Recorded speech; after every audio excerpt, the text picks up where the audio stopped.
Hi മക്കളെ, teaching ഒരു career ആക്കാൻ ഉദ്ദേശിക്കുന്ന ആളുകളെ സംബന്ധിച്ചിടത്തോളം +2 ശേഷം ഇന്റഗ്രേറ്റഡ് BEd ചെയ്യാൻ അവസരം, അതും ഇന്ത്യയിലെ തന്നെ ടോപ്പ് മോസ്റ്റ് IIT-കളിൽ, NIT-കളിൽ, സെൻട്രൽ യൂണിവേഴ്സിറ്റികളിൽ, റീജിയണൽ ഇൻസ്റ്റിറ്റ്യൂട്ട് ഓഫ് എഡ്യൂക്കേഷനിൽ നാഷണൽ കോമൺ എൻട്രൻസ് ടെസ്റ്റ് 2025ലേക്കുള്ള അഡ്മിഷൻ ആരംഭിച്ചിരിക്കുന്നു. അതുമായി ബന്ധപ്പെട്ട കൂടുതൽ ഡീറ്റെയിൽസ് ആണ് നമ്മൾ സംസാരിക്കാൻ വേണ്ടി പോകുന്നത്.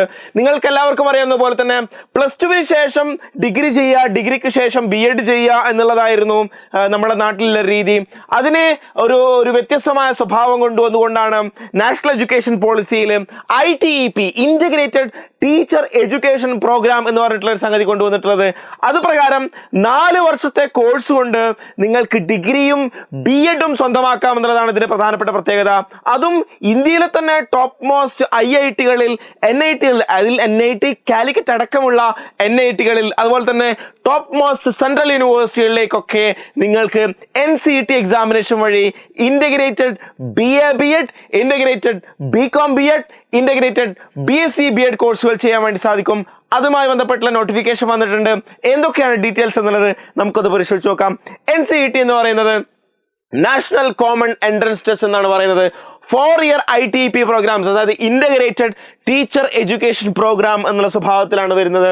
അതിൽ തന്നെ നിങ്ങൾക്ക് വ്യത്യസ്ത ഗ്രേഡുകളിലേക്ക്, പ്രിപ്പറേറ്ററി അല്ലെങ്കിൽ സെക്കൻഡറി ലെവലിലേക്കൊക്കെ നിങ്ങൾക്ക് ടീച്ചേഴ്സ് ആവാനുള്ള ഓപ്ഷൻസ് ഉണ്ട്. Integrated BEd courses to central universities, institutions including IITs, NITs, Regional Institute of Education and government colleges for the academic session 2025-26. 2025-26 വർഷത്തേക്കുള്ള IIT-കളിലേക്കും, NIT-കളിലേക്കും, സെൻട്രൽ യൂണിവേഴ്സിറ്റികളിലേക്കും, റീജിയണൽ ഇൻസ്റ്റിറ്റ്യൂട്ട് ഓഫ് എഡ്യൂക്കേഷനിലേക്കും, ഗവൺമെന്റ് കോളേജിലേക്കും നിങ്ങൾക്ക് എന്ത് ചെയ്യാം? NCET വഴി അപ്ലൈ ചെയ്യാം. അപ്ലിക്കേഷൻ ഫോം വന്നിട്ടുണ്ട്. 16 മാർച്ച് വരെയാണ് അപ്ലിക്കേഷൻ കൊടുക്കേണ്ട അവസാന തീയതി എന്ന് പറയുന്നത്.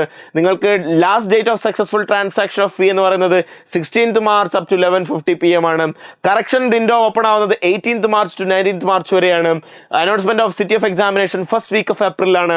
നിങ്ങൾക്ക് ഏകദേശം അഡ്മിറ്റ് കാർഡ് 3-4 days ബിഫോർ എക്സാമിനേഷന്റെ ഡേറ്റിന് മുമ്പായിട്ട് വരുന്നതായിരിക്കും. എക്സാമിനേഷൻ നടക്കുന്ന ദിവസം എന്ന് പറയുന്നത് 29th April 2025 ട്യൂസ്ഡേ ആണ്. അത് നിങ്ങളെ സംബന്ധിച്ചിടത്തോളം മനസ്സിലാക്കേണ്ടത് CUT എക്സാമിനേഷനൊക്കെ മുമ്പാണ് NCET എക്സാമിനേഷൻ നടക്കുന്നത് എന്നുള്ളതാണ്. കഴിഞ്ഞ വർഷത്തിൽ നിന്നൊക്കെ വളരെ ഏർലി സ്റ്റേജിലാണ് ഇതൊക്കെ നടക്കുന്നത്. ആപ്ലിക്കേഷൻ ഫോം വെബ്സൈറ്റിലുണ്ട്, NTA വെബ്സൈറ്റിലുണ്ട്. അതുപോലെ തന്നെ exams.nta.ac NCET എന്നുള്ള ലിങ്കിൽ പോയി കഴിഞ്ഞാൽ നിങ്ങൾക്ക് കാണാൻ വേണ്ടി സാധിക്കും എന്നുള്ളതാണ് ഇതുമായി ബന്ധപ്പെട്ട് മനസ്സിലാക്കേണ്ട പ്രധാനപ്പെട്ട സംഗതി.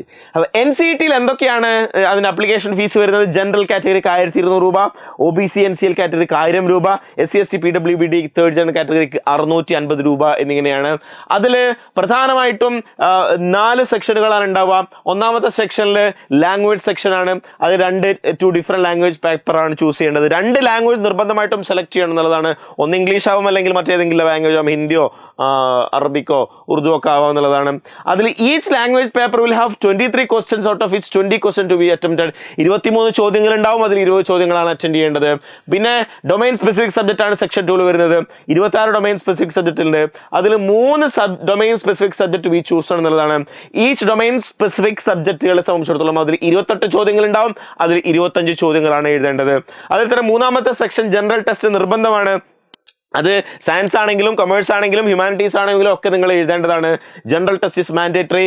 ജനറൽ ടെസ്റ്റിൽ 28 ചോദ്യങ്ങൾ ഉണ്ടാവും. അതിൽ 25 ചോദ്യങ്ങളാണ് എഴുതേണ്ടത്. സെക്ഷൻ 4 എന്ന് പറയുന്നത് ടീച്ചിങ് ആപ്റ്റിറ്റ്യൂഡ് ആണ്. ഇതും മാൻഡേറ്ററി ആണ്. ടീച്ചിങ് ആപ്റ്റിറ്റ്യൂഡിനെ സംബന്ധിച്ചിടത്തോളം 23 ചോദ്യങ്ങളാണ് ഉണ്ടാവുക. അതിൽ 20 ചോദ്യങ്ങളാണ് എഴുതേണ്ടത്. ഇതാണ് എക്സാമിനേഷൻ ഒരു പാറ്റേൺ എന്ന് പറയുന്നത്. ഒന്നുകൂടി നിങ്ങൾക്ക് ഓർമ്മിപ്പിക്കാം. Test pattern objective type multiple choice questions, computer based examination ഉണ്ടാവുക.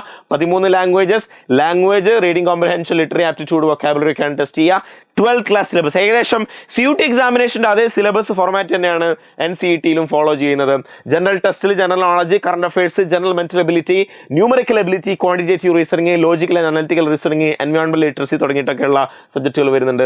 ടീച്ചിങ് ആപ്റ്റിറ്റ്യൂഡിൽ topics related to teaching of science, arts, mathematics, performing arts, language തുടങ്ങിയിട്ടൊക്കെ ഏരിയയാണ് വരുന്നത്. രജിസ്ട്രേഷൻ നിങ്ങൾക്ക് വെബ്സൈറ്റ് വഴി കൊടുക്കാവുന്നതാണ്. വീണ്ടും ഓർമ്മിക്കാണ്, 2 ലാംഗ്വേജ് പേപ്പറുകൾ, teaching aptitude, general test, domain specific subject 3 എണ്ണം. ഇതിൽ തന്നെ ലാംഗ്വേജ് 23 ചോദ്യത്തിൽ 20 എണ്ണം, മറ്റേതിലും 23 ചോദ്യങ്ങളിൽ 20 എണ്ണം. അതുപോലെ തന്നെ 28 ചോദ്യങ്ങൾ ജനറൽ ടെസ്റ്റിൽ ഉണ്ടാവും. 25 എണ്ണം എഴുതുക. ബാക്കി ഡൊമൈൻ സ്പെസിഫിക് സബ്ജക്റ്റ് എല്ലാം 28 ചോദ്യങ്ങളിൽ നിന്നും 25 എണ്ണം. നമുക്ക് ടോട്ടൽ 181 ചോദ്യങ്ങളാണ് ഉണ്ടാവുക. അതിൽ നിങ്ങൾ 160 ചോദ്യങ്ങൾ എഴുതിയാൽ മതി എന്നതാണ്. അതാണ് പ്രധാനമായിട്ടുള്ള എക്സാമിനേഷൻ്റെ പാറ്റേൺ. എക്സാമിനേഷൻ ഡേറ്റ് വരുന്നത് 29th April 2025 ട്യൂസ്ഡേ ആണ്. അത് കമ്പ്യൂട്ടർ ബേസ്ഡ് മോഡാണ്. ഷിഫ്റ്റ് 1 ഷിഫ്റ്റ് 2 ആയിട്ട് എക്സാമിനേഷൻ. ഒറ്റ ഷിഫ്റ്റിൽ തന്നെ ആയിരിക്കും നിങ്ങൾക്ക് എക്സാമിനേഷൻ ഉണ്ടാവുക. അതിൽ ഒറ്റ ഷിഫ്റ്റിൽ നിങ്ങൾക്ക് കംപ്ലീറ്റ് പേപ്പറുകളാണ് ഉണ്ടാവുക. അത് 9 AM to 12 noon ഫസ്റ്റ് ഷിഫ്റ്റും second shift 3 PM to 6 PM ആണ്. 180 മിനിറ്റ് ആണ് എക്സാമിനേഷൻ്റെ ടൈം ഡ്യൂറേഷൻ എന്ന് പറയുന്നത്. അതും കൂടി പ്രത്യേകം ശ്രദ്ധിക്കുക എന്നതാണ്. കേരളത്തിലെ എക്സാം സെന്റർ എറണാകുളം, ഇടുക്കി, കണ്ണൂർ, കോട്ടയം, കോഴിക്കോട്, അതുപോലെ തന്നെ മലപ്പുറം, പാലക്കാട്, തിരുവനന്തപുരം, തൃശ്ശൂർ ജില്ലകളിൽ നിങ്ങൾക്ക് എക്സാമിനേഷൻ സെന്റർ കാണാൻ വേണ്ടി സാധിക്കും. അതുപോലെ തന്നെ ഏകദേശം യൂണിവേഴ്സിറ്റികളുടെ എണ്ണം നോക്കുകയാണെങ്കിൽ നോർത്തേൺ ഭാഗത്ത് 25 യൂണിവേഴ്സിറ്റികളുണ്ട്. അതിൽ തന്നെ 36 ഒരു ഏകദേശം യൂണിറ്റ് വാല്യൂ എന്ന് പറയുന്നത്. അതിൽ ടോട്ടൽ 2550 ഇൻടേക്സ് വരുന്നുണ്ട്. ഈസ്റ്റേൺ റീജിയണൽ കമ്മിറ്റിയിൽ 12 യൂണിവേഴ്സിറ്റീസ് ഇൻസ്റ്റിറ്റ്യൂഷൻസ് ഉണ്ട്. 11 യൂണിറ്റ് വാല്യൂ അനുസരിച്ച് 1150 വരുന്നുണ്ട്. വെസ്റ്റേൺ സദേൺ റീജിയനിലൊക്കെ 14-13 ഒക്കെ ആയിട്ട് 1400-1000 രീതിയിലൊക്കെ വരുന്നുണ്ട്. ടോട്ടൽ നോക്കുകയാണെങ്കിൽ ടോട്ടൽ 64 ഇൻസ്റ്റിറ്റ്യൂഷൻസ് വരുന്നുണ്ട്. അതിൽ നിങ്ങൾക്ക് ഏകദേശം 6100 സീറ്റ്സ് ആണ് ഇതിൽ ടോട്ടൽ ഇൻടേക്സ് ആയിട്ട് വരുന്നത്. ഇത് ഇൻക്രീസ് ചെയ്യാനൊക്കെ ഉള്ള സാധ്യത കൂടുതലാണ് എന്നുള്ള കാര്യം കൂടി പ്രത്യേകം ശ്രദ്ധിക്കുക എന്നതാണ്.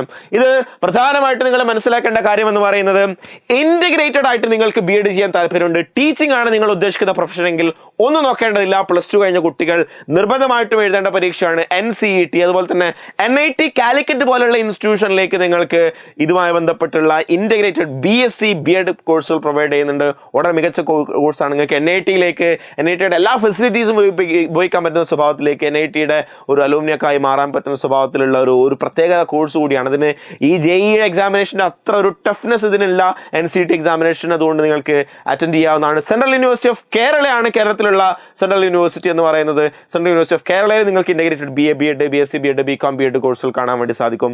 അത്തരത്തിലുള്ള ഒരു കോഴ്സ് പാറ്റേൺ ആണ് അതിലുള്ളത്. സോ ഇതുമായി ബന്ധപ്പെട്ട എന്തെങ്കിലും സംശയങ്ങളുണ്ടെങ്കിൽ നിങ്ങൾക്ക് താഴെ കമന്റ് ബോക്സിൽ സൂചിപ്പിക്കാവുന്നതാണ്. Wish you all the best. Thank U.